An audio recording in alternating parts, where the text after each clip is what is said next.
E muitas vezes nós somos autossuficientes mesmo vindo à igreja. Por exemplo, tem gente que vem às missas dominicais, reza um pouquinho de manhã, reza um pouquinho à noite, mas passa o dia inteiro como se Deus não existisse. Eu eduquei meu filho com muita disciplina, dei a melhor educação, olha o que virou. Aí, drogado. Satanás procura a sua soberba para ele agir, e ele é muito mais forte que nós. Após uma decadência relacionada à má criação dos filhos, Padre Pablo Henrique faz um grave alerta durante sua mensagem e suas palavras acabam atingindo justamente quem acreditava estar fazendo tudo certo dentro de casa. Se muitos imaginaram que seria apenas mais uma pregação comum sobre a vida em família, Padre Pablo Henrique surpreende ao tocar em um assunto delicado que faz muita gente perceber um erro que vinha sendo cometido sem sequer notar. Mas afinal, o que foi que o Padre Pablo Henrique revelou que levou tantos casais a repensarem suas atitudes e refletirem sobre a forma como estavam conduzindo sua família? Fique aí que você vai saber já já, logo após a vinheta. Salve Maria Imaculada e viva Cristo Rei. Saudações a todos, que a paz de nosso Deus esteja com todos vocês. É um imenso prazer ter vocês aqui no canal e eu já peço a sua colaboração para que a mensagem que eu estou transmitindo alcance mais pessoas. Deixe seu like aí que é muito importante, não vai te custar nada, e se na hora do like aparecer hypar, clica nele também para que esse vídeo possa ser mais impulsionado. Inscreva-se no canal e ative o sininho das notificações para não perder os próximos vídeos, ok? Após chamar a atenção dos pais católicos com palavras fortes e cheias de verdade, Padre Pablo Henrique faz um alerta que pode explicar por que tantas famílias estão enfrentando situações que jamais imaginaram viver. Acompanhem comigo até o final e vejam a gravidade dessa mensagem. A primeira coisa que nós temos que aprender é que o ser humano, naturalmente, foi feito para Deus. Para Deus. Isso faz parte do DNA, né? Da nossa natureza. Nós, sem Deus, não servimos para nada. E é justamente isso que em Jeremias faz. Ele manda colocar um cinto na água, depois vai lá, o cinto está podre. O cinto que era para segurar, vai estar ligado aqui na cintura, para segurar a calça, agora é podre. Nós que fomos feitos para ter uma intimidade com Deus. A nossa inteligência é participação da inteligência divina. Ou seja, não existe uma inteligência, a nossa inteligência não foi feita para agir sozinhos. Qual é a primeira grande condenação que o pecado original trouxe? A pessoa autossuficiente. E muitas vezes nós somos autossuficientes mesmo vindo à igreja. Por exemplo, tem gente que vem às missas dominicais, reza um pouquinho de manhã, reza um pouquinho à noite, mas passa o dia inteiro como se Deus não existisse. Na hora de passar os problemas, os perrengues, tá lá, quebrando cabeça, e vai para cá e chama um, chama outro, e faz cálculo, mas não reza, não vem ao Santíssimo, não reza, não pede iluminação divina. Essa cachola de ovo de ganso, que não sabe nada. O que essa cacholinha aqui sabe do universo? Não era para ser natural vestir a sandália da humildade e procurar o Senhor do universo? Qual é a melhor decisão a cada momento? Para que ficar batendo cabeça? Esse cacholinho aqui, com o seu ego, superego, id e tudo mais, todos ligados para si mesmo, né? Sem qualquer tipo de humildade, sem humildade. O pecado original é soberba.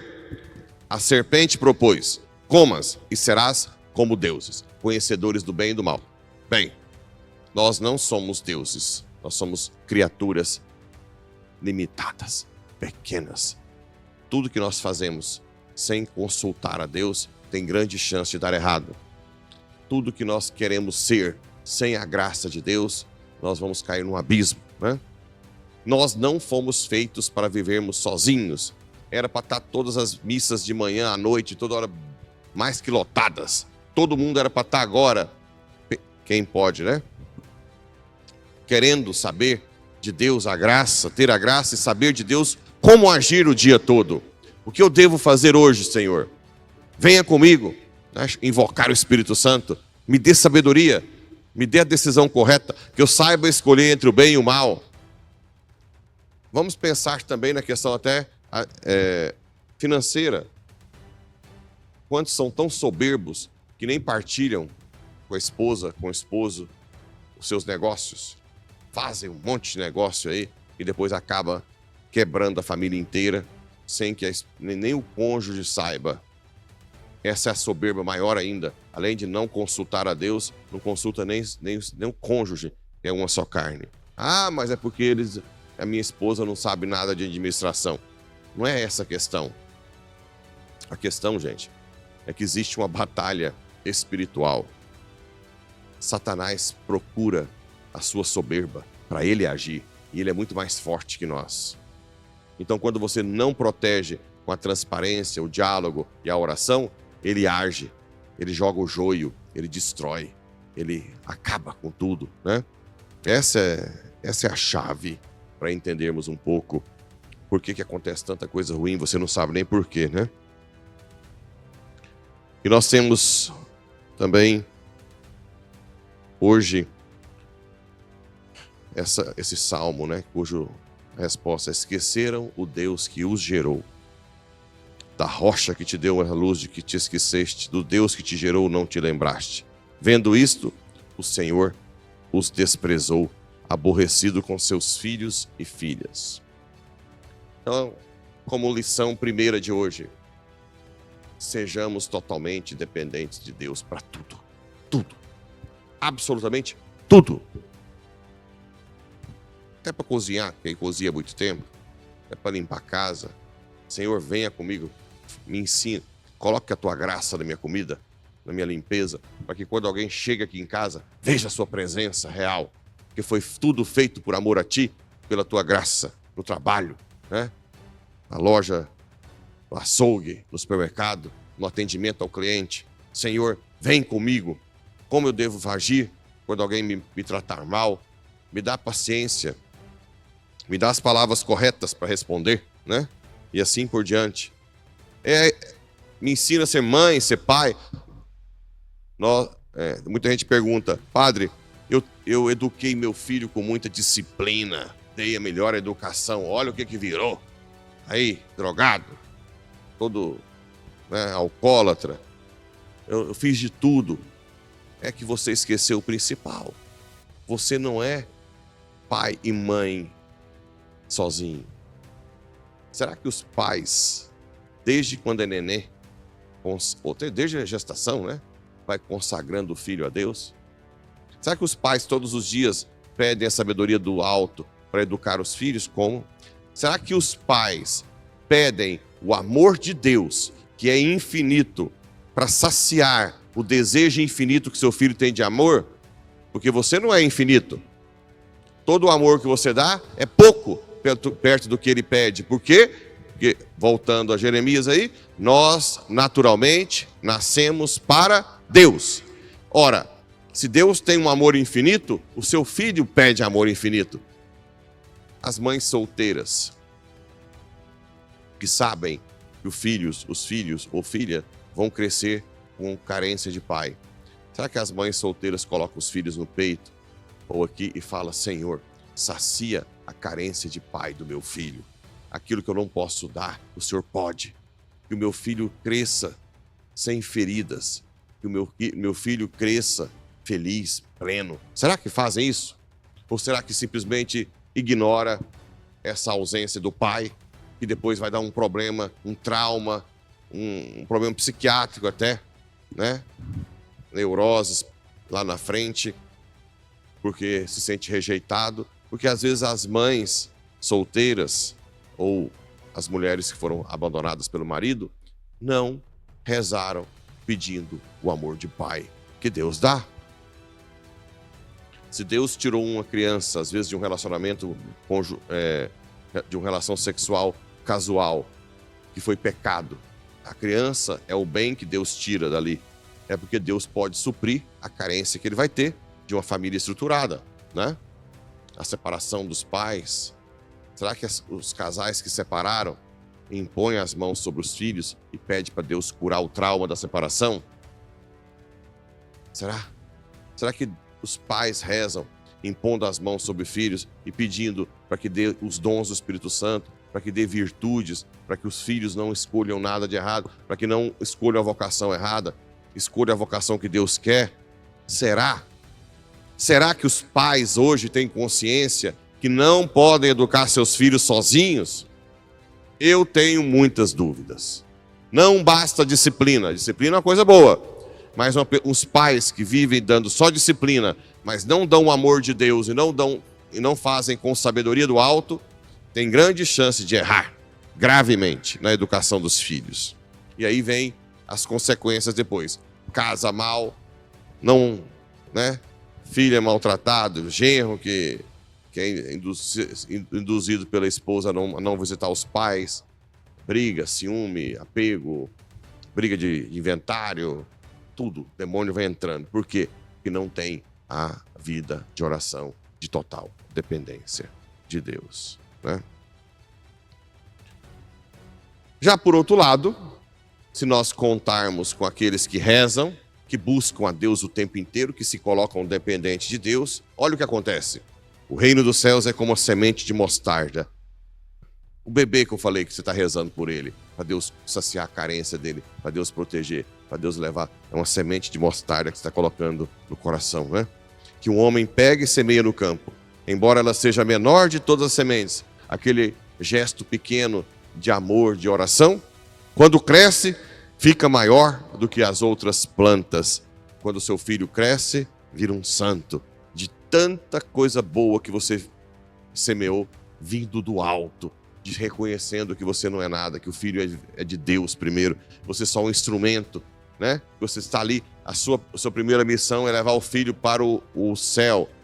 Quem está grávida aí, ou os grávidos, né? Os casais, pela primeira vez, entendam, o seu filho ou sua filha viverá para sempre no céu ou para sempre no inferno. Essa é a sua maior meta, tirar seus filhos do inferno. O resto é resto, que mal interessa. É muito melhor seu filho um analfabeto, que nunca estudou em escola, do que perder o céu. É muito melhor seu filho doente do que saudável perder no céu. É muito melhor tudo que leva ao céu do que as coisas de baixo. Mas não, investe tempo, sacrifício e dinheiro em coisas terrenas sem consultar o Senhor, né? E torna-se uma árvore, de modo que os pássaros vêm, né? Também na nossa vida espiritual, quando você também busca todos os dias, como vocês estão fazendo, quem é de missa diária sabe muito bem. Quem é de missa diária e persevera. Esses que vêm uns dias, pois some. Esses não vão saber. Mas as pessoas que são de missa diária e perseveram, começam a ter uma vida espiritual totalmente diferente de qualquer outro. Não tem comparação. É como se o mundo fosse diferente.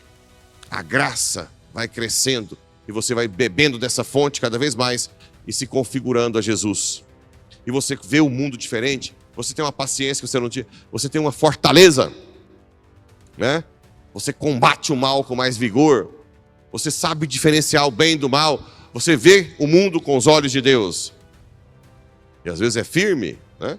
Mesmo que você seja perseguido em casa, mas firme.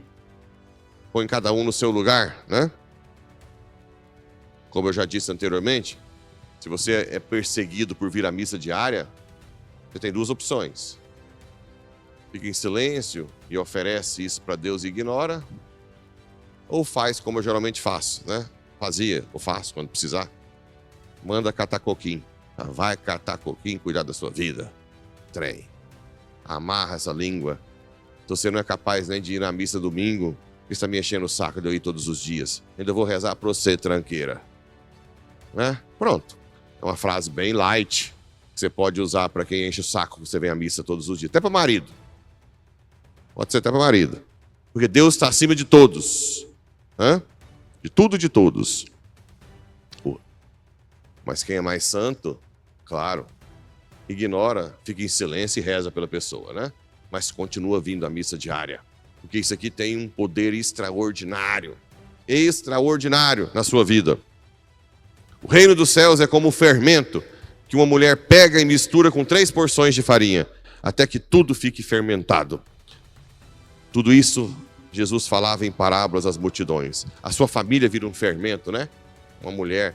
A mulher é que edifica mais o lar, mas o homem também. E toda hora depende de Deus. Reza para comer, reza para tudo. Reza para cozinhar, reza para os filhos ir para a escola, impõe as mãos, reza para o marido, reza para a esposa. O tempo inteiro semeando semente de mostarda. Vai virar uma floresta de graça a família. Mas não. Já acorda correndo, come lá, nem lembra de Deus, vai trabalhar, leva o menino na escola, nem reza, nem impõe as mãos, nem pede proteção, não pede nada. Como se Deus não existisse. Aí depois, na hora de dormir, Ave Maria cheia de graça. Papa Bento dizia, ateu prático. Na prática é ateu, né? E depois tem consequências, hein? Depois tem consequências graves. Você pode até não rezar, mas o capeta não deixa de perder a oportunidade de disseminar o joio na sua família, na sua vida. Ele não perde, tá? Principalmente no apego ao dinheiro. Lembre-se disso. A caridade cobre uma multidão de pecados. O dízimo e ajudar os pobres. Tem que pôr a mão no dinheiro, ó. Tem que pôr. Você que é avarento aí, ó. Se você não puser, você pode rezar milhões de Ave Maria, 100 milhões de Ave Maria. Mas se você na hora não descobrir que você tem que desapegar deste mundo, o cifrãozinho da mão, você é apegado sempre, junta, o capeta vem e te arrebenta, né? Te arrebenta. Por isso nós temos aí esse curso sobre o dízimo no final de semana. Não é só pela questão da... Para mim não muda nada, porque no meu salário não muda nada. Quem está acusando que o padre está querendo dinheiro, não vai acrescentar R$1 na minha côngora que eu tenho para eu sobreviver. O máximo que pode acontecer é eu ter que investir para vocês, né? Mas não é só isso o principal que eu quero, não é só investir aqui para vocês. Eu quero que vocês sejam desapegados. Eu quero que o demônio perca força na sua família, no seu trabalho, com a sua caridade. Você derruba o demônio com a caridade, né? Tudo isso Jesus falava em parábolas. Nada lhes falava sem usar parábolas, para se cumprir o que foi feito. Abrirei a boca para falar em parábolas, vou proclamar coisas escondidas desde a criação do mundo. Parábolas, né? Deus esconde dos soberbos. As parábolas são para os soberbos, né? Por isso que Jesus se esconde na Eucaristia dos soberbos. Que Nossa Senhora, Rainha do céu e ao mesmo tempo Rainha da humildade, nos faça reconhecermos totalmente dependente de Deus, totalmente entregue a Deus, para que sejamos totalmente caridosos. E com essas armas, não tem capeta que entra na sua vida. Você fica protegido pela graça. Pode até acontecer problemas, mas, como diz a leitura ontem, tudo concorre para o bem daqueles que amam a Deus. Mesmo que aconteça coisa ruim, Deus vem e tira um grande bem dos humildes e caridosos. Assim seja. Meus irmãos, como é triste essa realidade em saber o quanto nós pais somos tão negligentes na criação dos nossos filhos. E aqui eu quero confessar um dos motivos sobre o quanto gosto de trazer essas pregações. Simplesmente pelo fato de ter essa vontade de melhorar, de fazer a vontade de Deus, e espero que vocês aproveitem o máximo dessas pregações, meus irmãos. Pois a minha meta é o céu e quero também que todos vocês possam beber dessa grande graça que são as pregações dos grandes sacerdotes do nosso Brasil. E como eu estava dizendo, meus irmãos, o quanto precisamos pedir a Deus orientação para criar bem os nossos filhos. E de tudo aquilo que o padre Pablo Henrique disse, o que hoje eu preciso melhorar para ser um pai melhor? Qual é a graça que você precisa para ser uma boa mãe ou um bom pai? Rezemos, meus irmãos, pelos nossos filhos e que possamos precisamos cada vez mais buscar a virtude da humildade e saber que sem Deus somos totalmente imprestáveis. E se você gostou desse vídeo, não esqueça de dar o seu like e se aparecer o botão de hypar, clica nele também e compartilhe esse vídeo com seus parentes e amigos para que mais pessoas conheçam nossa fé católica. Eu vou ficando por aqui, até o próximo vídeo e que viva Cristo Rei!